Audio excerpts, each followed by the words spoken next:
Slow? My man. No pressure. So, talking to the audience. To the camera. We always have to give friendly reminders to humanity.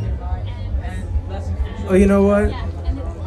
My rabbi once told me that it's really hard to practice being a pitcher for baseball if you don't have a catcher.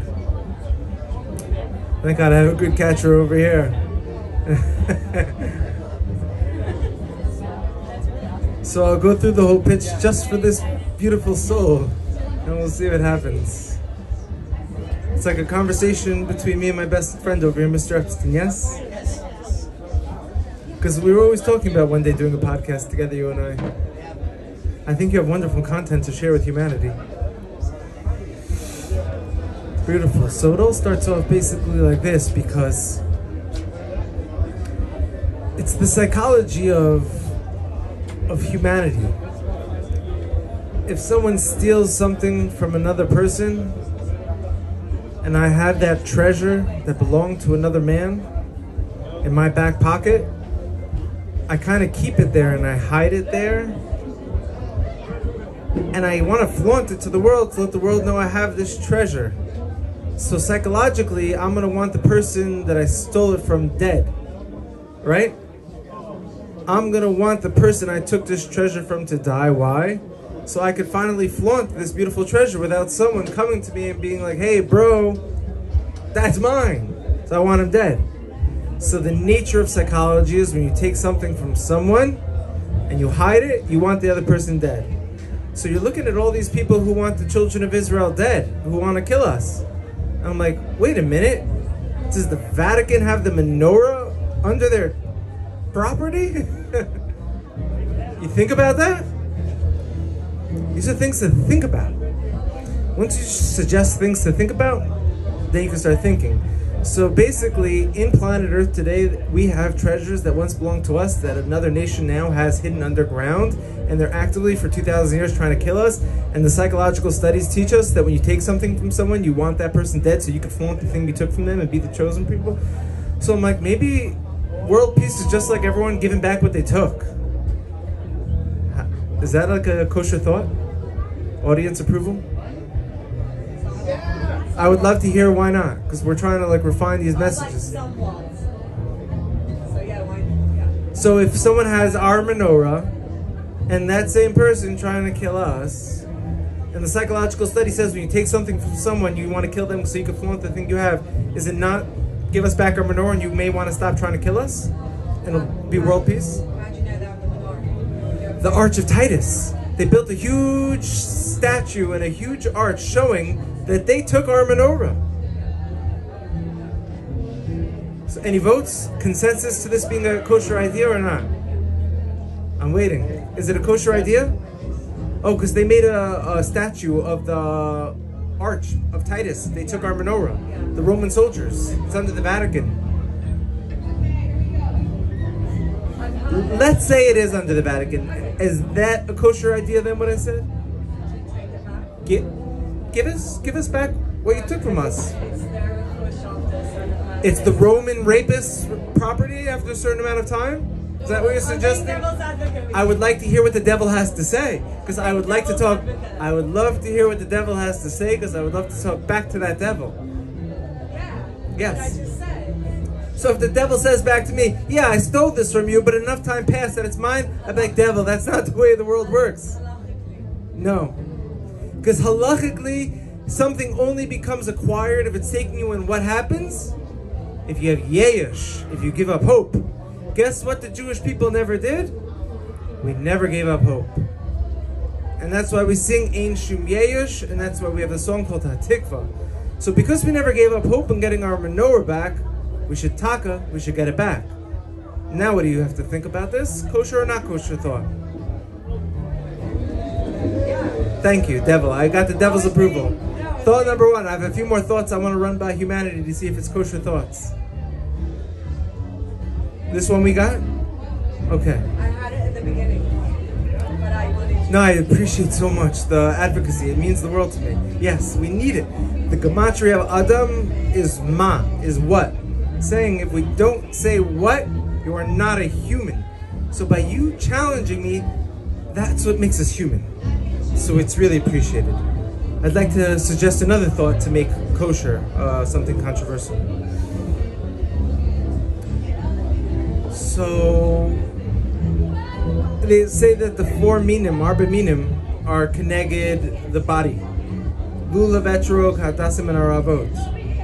The lulav is keneged the spine. Oh, look at this guy just walked in the room with that as I'm talking. Crazy, right? Crazy timing. Someone just walked in with the lulav and etrog. Crazy timing. I'm talking about a lulav and etrog, and the guy walks in with lulav and an etrog. We're about to talk about some tripped out stuff. Yes. So, Amen Yehishmei Rabbi Merach Le'olam Omer Ma'er Torah. So the lulav is keneged, represents the spine, the etrog, the heart, the aravot, the lips, and the hadassim, the eyes. That's what it says. So it makes sense. The lulav, the spine. Guess what? We have a lulav is this, and we have got one spine. The etrog is one, and we got one heart. Yes. The aravot is the lips, and we got two lips, two aravot. Yes. And then the guy says, "Wait a minute, the hadassim. There's three hadassim, and we only have two eyes." And they're like, "Wait a minute. There's a third eye inside of our brain. What is that eye called? The pineal gland. This is a scientific term for the eyeball inside of our brain that secretes dimethyltryptamine, DMT, the most psychedelic chemical known to humanity when we dream at night. Correct? We should get all humans in psychedelics. So basically we have three eyeballs, one in the middle of the eye. Just hear me out. Does anyone know what Operation Paperclip is? Operation Paperclip? 1948, after World War II, the Nazi Germans came to America and they took fluoride, the chemical that they're putting in the Jewish water, and they put it in our toothpaste in America. Fluoride dries out and calcifies the pineal gland, the eyeball in the middle of our brain. We're talking about getting, first of all, we already spoke about getting the menorah back from the Vatican. We wanted to make a public campaign for a long time. We're going to go on a tangent right now and go into the public campaign. Let's discuss this, my brother. What would that like have to be? It's ridiculous. I'll tell you the most ridiculous thing is there's a psychological study that says when you steal something from someone and you hold on to it, psychologically, you're going to want the person dead that you stole the thing from so you could flaunt the object without the original owner coming to take it from you. So why do you think these people are trying to kill us? I'm like, bro, just give me the menorah back and you won't try to kill me anymore. How do you make the campaign though? When it starts with like, The fact that our prime minister is not tweeting about this and making a public statement asking for our objects back is a who are you working for? Ben Beer will do it. I didn't see anyone call the Vatican yet and be like, hey bro, can we get our menorah back please? We need to get it back. How can we, first of all, we're not even going to ask for our menorah back. We're not even going to dig under our own temple mount to find our own temple treasures where there's a jar of manna, which has potential psychedelic properties in it to prove crazy things. We're not going to even look for that. That's what's hard. Actually, it's not so hard to prove. We can prove that. We'll get to that because the kikayon means kikyavan, the Greek manna. And we know the kikayon of Dionysus of the ancient Greeks, they were drinking ergot, fermented brew. We'll get to that. Guys, got to do your homework to stay woke. A lot of homework. Well, let's go back into this,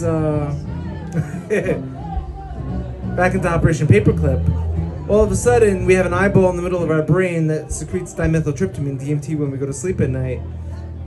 And the Nazis are putting the exact chemical that calcifies and dries out this third eye in the water in the Jewish concentration camps. Operation Paperclip, all of a sudden the Nazis start working for the American government and they put fluoride into our water and our toothpaste, and our eyeball that's responsible in our head for nevuah and having a relationship with Hashem is under attack, and we're okay with it and we put extras on it. So this is the second topic I want to make kosher. How do you feel about this? That we have Nazi German chemicals closing down a part of our brain that's responsible for connecting to prophecy. How does everyone feel about that statement? It's unfortunate that they're doing that. If it's true, it's unfortunate. First, I want to know if, like, can you hold what I just said? Does it make sense? Are you holding it? Yes, you're holding it? That you have a part of your brain that's responsible historically for connecting to the creator of the universe? Why would you disagree with that? Well, because humans are just more focused on matching their outfits some days and making sure... Do we look like we're matching our outfits? Well, this is why I have to run it by humanity to make sure these ideas are digestible. I got it. Eyeball, middle of our brain, responsible for communicating. Certain chemical that shuts down that eyeball that the Nazis studied. It's still in our water today. Fluoride. How come the 17... No, but we have the Jewish people have a whole campaign against do not forget and spend billions of dollars to not forget the Holocaust. Meanwhile, every single one of these people brushing their teeth with fluoride every day and shutting down the part of our brain that's responsible for connecting Hashem with the same chemicals that these people that we're saying not to forget about introduced to us in the first place. Have we lost our minds? Am I right or wrong? Okay, so far we have two thoughts that are Geula oriented that we made kosher. Correct? To the audience, thank you. I have another one. Oh, I'm so happy that you guys are flowing with me on this. 25% of the Palestinians in Israel have Jewish blood in them, Jewish roots, who went through forced conversions to radical Islam. Most people don't know this. 25 conservatively. The majority of the stabbing attacks in Israel, the terrorist attacks in Israel, are coming specifically from this 25% of humans who were once Jewish. Yes. And through the opening of the third eye and psychedelic plant medicines, you could actually tap into epigenetics, and you can go into the soul of the ancestors of these individuals and wake them up and help them heal and remind them who they really are. So, is the conflict in Israel really a war between Arabs and Jews, or is it a war between humans that were once Jewish, that were raped and now have ancestral trauma and are trying to prove a point to humanity that they have an identity and stabbing us and not being allowed access to heal and to remind themselves who they are? Is that perhaps the conflict? We could rebrand and reshift the conflict a little bit and heal here instead of fight? Possible? Maisa Avasim Labanim, what happened to our ancestors is a foreshadow for the future generations. You have Yoseph and Tzaddik in the room with Yehuda, and they're face to face with each other. And Yoseph knows he's from the house of Israel, and Yehuda doesn't know it's Joseph. He doesn't know it's his brother. And the Medrash says Judah's about to take out a sword and kill Joseph and kill all of Egypt and go to war. And 1 second before he goes to war, he's like, "Hey, it's me, your brother. Is our father still alive?" He's like, "Oh, we're brothers," and we hugged. So we see the actions that happened to our ancestors as a foreshadow for future generations. All of a sudden, we're like, wait a minute. Is there going to be a time where two brothers are going to be face to face again in the future, and one's not going to know that he's the brother, and we're going to try to kill each other, and there's going to be an event that could happen to heal? Could this be a kosher scenario also? The crowd hasn't said no. So that's three things that we've run by humanity. Amen.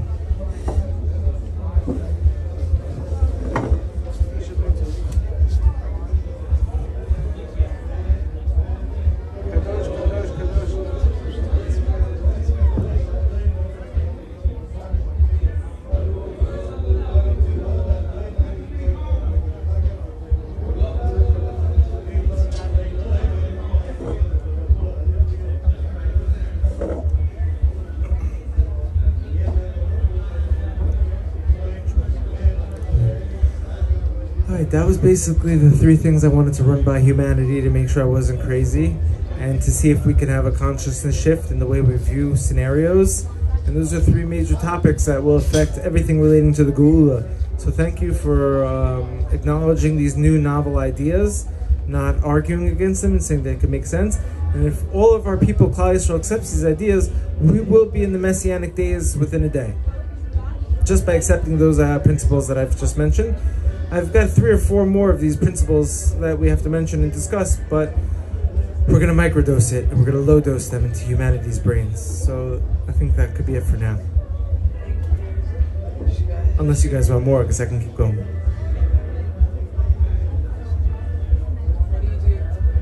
I do? Yeah, like in your life. I sit in peace. And what do you do for money?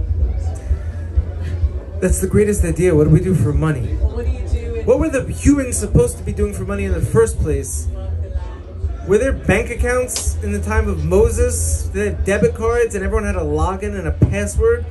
What happened if someone couldn't pay their bills or couldn't afford groceries 3,000 years ago when we were a family, a tribal unit living in the desert? So the construct of money and bank accounts is something we have to immediately press pause on and reevaluate. If this is the way the creator of the universe intended reality to unfold, I don't believe so. So what I personally do for money is I got very lucky and fortunate to provide services for humans in certain ways that helps them progress in life, where they pay money for that.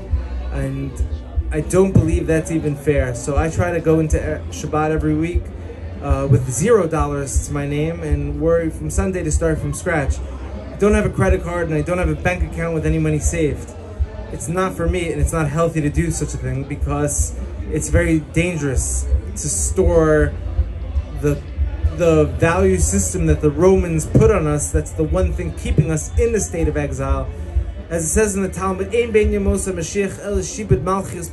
no difference in times of the Messianic days and today, except for the yoke of the nations on our shoulders. And this currency and this capital that we have is keeping us in the system. So I think that the state of Israel is called a startup state. Prime Minister of Israel should get on that microphone and create a startup that makes electricity free for its citizens, water free for its citizens, greenhouses in every neighborhood where there's herbs, fruits, medicines coming at your door with goats and cheese and milk and food. And there should be absolutely no one who can go to a supermarket and make aliyah and swipe their card and get rejected and not have enough money to buy food for their family for Shabbat in this country, to buy plastic wrappers and poisons that we're going to throw in the garbage and have garbage fills and poison our children. It's absolutely backwards. So that's my thoughts on money. Was that kosher, what I just said? This is the geula right here in these words that I'm telling you. This is the revolution that we're going to experience. You're just hearing it in words right now. But mark my words, this is the consciousness that will fall upon humanity. The decentralization. And you know what's going to force it? Shemitah is going to force it. Why? Shemitah is the Shabbat for the land. It's a rest for planet Earth. Shemitah is called Shabbat, and we know when the Geula comes, it's a Shabbos Arichtahi, it's a Yom Shekula Shabbos. It's a long period of Shabbat. It's an 1,000-year Shabbat. On the Shemitah year, I can't be involved in the repercussions of the sin of Adam and Eve, meaning I can't sweat from my brow to work the land. I have to be free. But there is something I could do in the Shemitah year to grow organic fruits and vegetables in Israel. What? Aquaponics. Off the ground, in a dome, grow organic fruits and vegetables. I could do this without sweating from my brow. All of a sudden we see a technology of abundance. And when the technology of abundance becomes available and humanity can do it on the Shemitah year, it's a candidate to let us know this works on Shabbat. We're flying now. So if the state of Israel really wants to do what it's got to do, it creates a digital citizenship for the hundreds of millions of people around the world that say they're from the lost tribes from the house of Israel. Bring abundance to all of these humans. Get us out of this dollar. Bring us free electricity like Nikola Tesla really wanted to do. Give us some food, give us some medicine, stop fluoridating our pineal glands. And we will instantly have a period on planet Earth where it's too good to be true. Where we will have lazy rivers and parties and fun. And there's no reason that there has to be a scary, dark planet. I don't buy it. I'm not taking it. It was brought to us by Amalek. So let's go and let's rave ourselves for a 1,000-year party period. It's time to celebrate humanity. These are all Mashiach concepts and consciousness that I'm dropping. And I'm looking around the room and I'm seeing head nods and I'm not seeing devil's advocates, which means we're on the right path. We got this. Everyone with me? Let's go. I can keep going for hours. Let's go! Yeah. I can keep going for hours, but yeah. Shlomo, that's Shlomo the master musician, the juice master Shlomo Flex. Yeah. Some call him Luigi. Kind of know him. Kind So I self-identify now. My name used to be Harry, but now it's Harryo. It's me, Harryo. Coming with that mushroom. Unclog the sewers. Make it fresh. They used to call me Harry Pothead in high school. And I had this magic wand, you know, the DMT pen that helps open up your third eye. Harry and his magic wand seemed a little comedious. I don't know if that's a word, comedious, to me, but that's enough of a ramble. Thank you, everyone. Harry, how do we get to you do you host for Shabbat? To me for Shabbat? Do you host, honestly? I don't know. I host every Shabbat a public kiddush in the park for 2 hours long that everyone could rejoice in. Which park? In Park Gidon and Baka. Baka is Gematria of Gan Eden, Jerusalem. If someone doesn't have a place to stay in Baka, I will pay for your hotel, I will pay for your food, and pay for your taxi. What? With what money? Bro, use that Monopoly money while you have it. Because one day it's going to shut down. Seriously, 1 second. Seriously. You got it. Use it, spend it, and if God loves you, He'll keep giving it to you. Trust me, bro. Spend it on others. It does not feel good to receive and to hold and to hoard. It feels good to receive and to give and to share. You're going to get money and you're going to put it in a bank account, bro. You're going to get depressed. You're going to get money and you're going to give it to other humans. You're going to be happy. That's just the way the brain works. It's a sick joke. So let's bring this guy to Baka. Let's get him kiddush and let's for bring. ASAP. My man. Harry, I really love your sincerity. Good for you, bro. Your words mean the world to me. I just love it. Really love you, bro. Thank you. You have no idea how much those words go into my heart. That's awesome. And gives me the strength to continue speaking against all those humans out there who are just stuck in their own trip. Not against them, with them. Bro. They think they want, they think the credit card system works best there. You are on the next level. With them. Make sure Shlomo gets your information. Shlomo, we got to get this guy to Baka right away for Kiddush. We're flying him in. We're going to put him in a hotel. And he's going to be a guest speaker at our Kiddush. L'chaim Nachas. We just closed the deal. Make sure Shlomo gets your information. Shlomo's in charge of all of our operations. Oh, we got the flower master. This guy knows, Zusha, this guy knows a smell from a smell. I would love him to smell some of those New York City sour diesels one day and let us know what he thinks about that. No peer pressure. Because a man who knows smell should know smell. I'm off the chain right now. It's great. There's no holding back on this open Tell us more mic. about the third eye. Tell us more about the third eye. It's like trying to explain to a blind person the color red. Yeah, you can't do it, I'll tell you. Oh, we have a blind person right here. Hey, If you try to explain, absolutely cannot explain the color red or any color. there's nothing you could do. I can't believe I have a blind person here for such a moment where I'm always giving this mashal. Thank you, my dear tzaddik friend. If you're trying to explain to a blind person the color, you cannot. How can you explain to someone what it's like when that eyeball in the middle of your brain, the pineal gland, opens? Hey, we should do a study. Have you ever had your third eye open, bro? Me? Yes. Not yet. Has a blind person ever had a dimethyltryptamine DMT experience? Probably. Of course. Probably. What have they seen?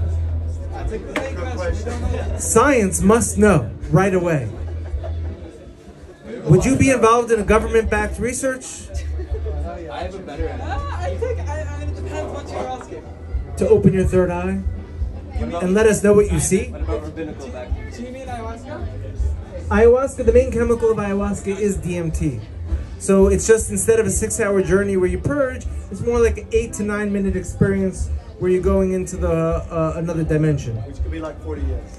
It could seem like 40 years. It could seem like you've melted beyond time. I would need to understand what I'm doing better before. Mariv, happening right meow. Mariv, meow. Let's go. Yes. Little does he know a DJ. We're right now in the middle of proposing to a blind person to have a dimethyltryptamine experience so we can get scientific feedback on what he sees. Thank you for the compassionate sake of humanity.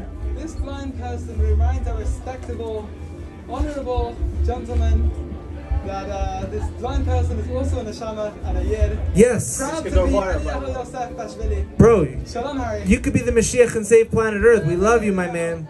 I don't know, bro. I could be the Mashiach, but you know what? I really hope Mashiach is that much, you know, like, if I was the Mashiach, it would be such an anticlimax after all the time hidden. Like, come on. We gotta get like a real, you know, it's gotta be some dude, you know what I'm saying? No, because they say that Mashiach is a very handsome man, and since you may not know, but I will let you know, you are a very good-looking human. I'll take that. And yes, let's go. That's great. Thank you. We love you, my brother. Don't forget to come to Kiddush. Shlomo, make sure you get his information. We gotta have him speak. Yes, l'chaim, nachas. Any other questions before we transition to the musical vibrations? Okay. No. What happened when you did it? What happened when I did it? A voice came to me and spoke to me. Yes. Where do you get it?